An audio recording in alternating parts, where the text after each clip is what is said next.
Now I am introducing my mentee Mr. P.K. Siddharth, who has secured All India rank 189 in this year's civil service examinations. For which I am undergoing training at National Institute of Financial Management, Faridabad. And then I gave the third attempt, for which now I have received All India rank 189. So what changes have you made in your successive attempts? That what you feel that this was one or two things which I have done this year differently compared to the last year? So as it happened, I was a regular viewer of DNS videos on YouTube. In the 2021 attempt, I was also part of the mentorship program, for which I was assigned a particular mentor, which happened to be you. And I remember one thing that you said, that the essence of geography is space, the essence of history is time. Like, the first thing is you have to understand that UPSC, everyone knows that UPSC is highly unpredictable.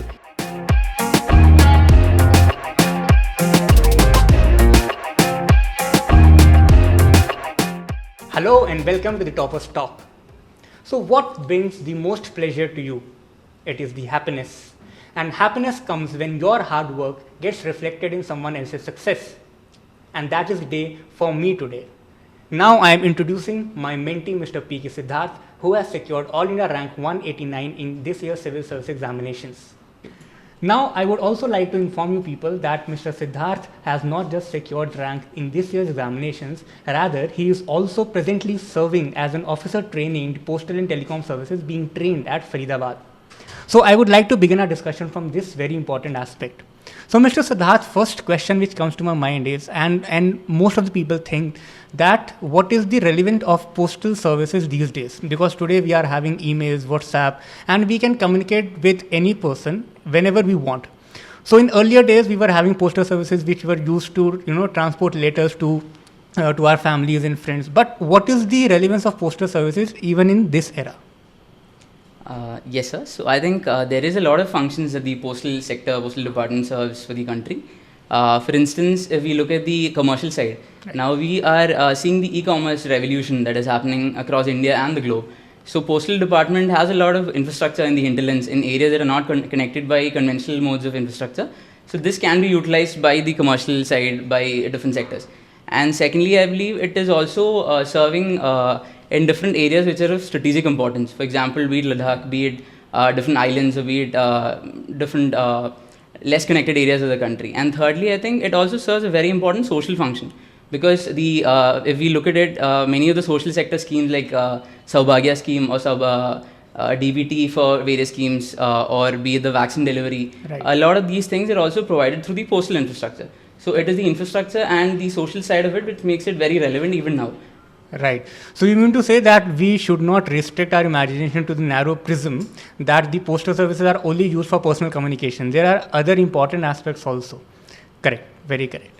Now from here, I would like to understand and know about your UPSC journey till now. That how many attempts have you given and what the successive changes have you made in the successive attempts. So all about the journey I would like to know. Yes, sir. So I graduated in architecture from University of Kerala in 2019 August. And then I started, so before completing my graduation in my final year during my internship, I had given one attempt. I gave a prelims. I could not clear the prelims by about 2 to 3 marks. And then I prepared for 1 year from Kerala itself. And then I gave the second attempt, through which I got into Indian Post and Telecom Accounts and Finance Services, for which I am undergoing training at National Institute of Financial Management, Faridabad. And then I gave the third attempt, for which now I have received All India rank 189. Okay. And now I've again given prelims. Yeah, he has again given the prelims this year, and he is hoping the results in a positive manner, and he will be competing with you people in this year's mains also. So here I would like to know that many a times it happens with many aspirants that they are caught into the loop. They give first attempt, second attempt, third, fourth, and in the successive attempts they are not able to understand that where are they going wrong. So what changes have you made in your successive attempts? That what you feel that this was one or two things which I have done this year differently compared to the last year? So in my first serious attempt, I believe I looked into a lot more content. So there was this problem of how to limit the content, because you get a lot of good content from different institutes, from different sources. Correct. And Telegram has actually increased the amount of content and data that you get. So this time I believe what I did different is that I tried to reduce the content and also try to have certain frameworks, because especially for mains, I believe a lot of the areas from where questions are asked, I believe, gets repeated. So I tried to find data frameworks for each sector, each subsection of the syllabus. Right. I made notes, made content, and then I tried to fit it into the answers. So that is one thing I believe I made slight difference. Okay, so the important learnings are that you do not have to go through all the content which is available in their market. You have to be very precise in your preparation, correct? And you should understand that what exactly is UPSC demanding out of all the content which is available in the market and or digital mediums. So you should be very precise. Yes, sir. Second important thing which I would like to know that there is also a common belief in the market that as many number of tests you write, the better you score. So what is your opinion in this? So first of all, I am not very sure if I'll be a good judge of the same, but I gave less amount of tests last time because there was a paucity of time. There was about Right. 75 days effectively last time. Right. So I gave around 8 tests, 8 to 9 tests in total last time. But I believe about 10 to 15 tests should suffice. But then it also depends on what you are trying to do. So for essay, you can actually try a lot of essays, essay or ethics, because you don't have to learn every time. You can just try out different things in essays, in ethics, in certain papers. So I believe at least 2 to 3 sets of every paper should be done. More than that, it depends on what your level of preparation is, what your level of expectation Right. is. It will be subjective, individual to Right. individual, because there might be some aspirants who are having very low handwriting speed. So for them, they should Yes. write more number of tests. Yes. Correct. So now I would also like to know that you were associated with Rouse IAS in the QIP and mentorship program. So how was your experience regarding the QIP as well as mentorship program?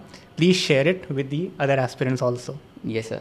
So as it happened, I was a regular viewer of DNS videos on YouTube, and there was an offer for people who were regular viewers of DNS Right. at reduced cost for the QIP in 2020, and that is how I happened to be a part of the QIP Okay. program.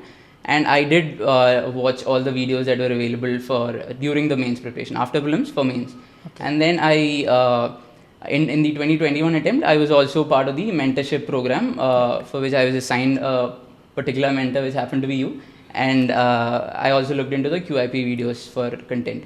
So on the aspect of what exactly I took out of them, basically, even though I had a decent idea of what to write, there was always the issue of whether this was good enough, and whether there are like certain slight things that have to be looked upon, like whether you have to label them, or whether and it might be different for each paper. For GS1 it would be different, for GS4 it would be different. Correct. So, and even for things that are small, if you have certain, like if somebody tells you that this is good enough, you get a feeling that you can look into other topics now. So Right. you have a certain clarity that comes when you have a good mentor. So I think it was of considerable help for me in 2021. Yeah, I would also now like to know your opinion that there are 4 GS subjects. So is the preparation strategy different for every subject? Whether there are certain things which you always keep in your mind that if you're writing, suppose on a specific perspective from the GS2 in the GS2 paper, and that subject will be repeated in GS3 paper also.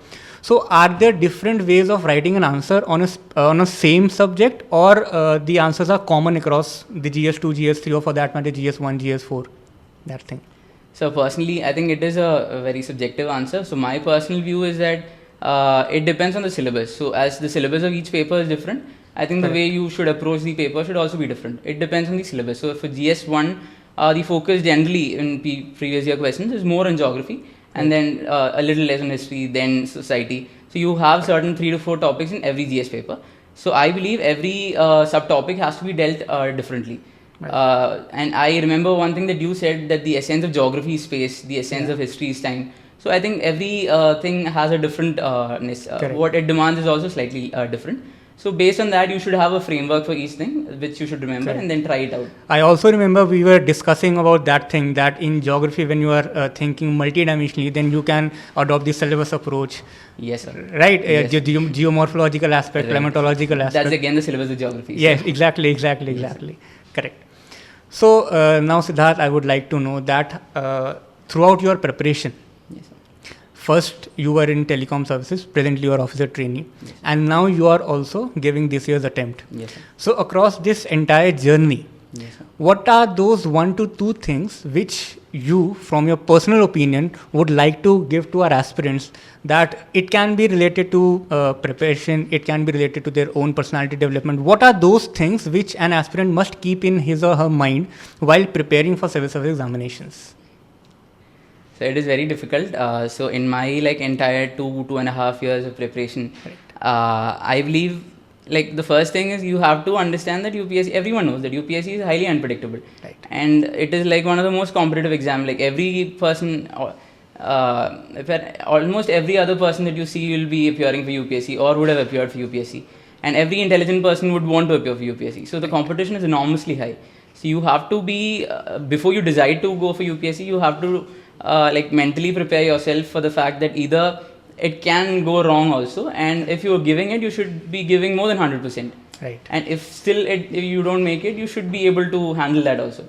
Correct. So I think the mindset matters a lot. How you approach it, how you approach the slight failures during preparation or in between. Right. There is a lot of things that happen in between because it is a 1-2 year process. Correct. Or even more. So.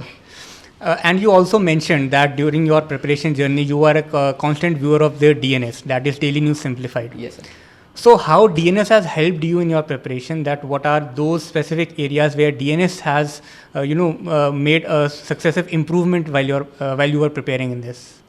So especially in my first serious attempt, that is my second attempt in 2020. So after my college, I had time and I wanted to, everyone says you have to read the newspaper, you have to be updated about the current affairs. So I wanted something that could be easily viewed when I was not doing anything, when I was not productive, and also to have an idea on what the background is. So you have content in good websites also, but then videos are slightly more effective, I believe. That's why YouTube was very helpful, especially DNS. So I watched DNS for an entire year in my 2020 preparation. So it helped me, I believe, in creating a foundation. So a lot of the things in GS also repeats. In GS1, a question on water is it is invariably asked every year. Right. Or be in GS2, judiciary, or some areas are very repetitive in IR. So a lot of the things, if you know the background of a news topic, the chances of approaching it, being familiar with it, being updated on it is larger. So I think in that way DNS did help a lot. Right. So here is an important learning for aspirants, that if you are preparing about certain subject, then you have to start from the basics and then you should move about the multidimensional aspect of that topic. And that is where the DNS plays its role. Yes, sir. Right. So in the last, Siddharth, I would like to know that in totality, how has Rao's ecosystem has helped you and is still helping you in this year's attempt also? So the Rao's IAS institution has helped me, especially in the content part. So be it DNS helping in the foundation or the Mains Compass magazine, especially Mains Compass. Monthly magazines I haven't read a lot, but Mains Compass magazines are a very good compilation. So after prelims is the time when you actually are focused for mains alone, and you need limited content, very focused limited content, which can be helpful for any question that comes. So in that way, and Rao's in a way has content for GS4 ethics also and for SE also. Right. So in that way, there is a limited content for anything that comes in the entire mains thing. In that way, the entire Rao's ecosystem was helpful. Correct. So this was Mr. P.K. Siddharth, and I hope that whatever he has said will be like blessings for all the aspirants who are preparing this year and in the coming years. And also, as we have already discussed with him, that he is going to appear this year also, and we would like to wish him all the best, and we hope that next year also we will be interviewing him again with the top ranks in his hand. All the best, Siddharth. Thank you, sir.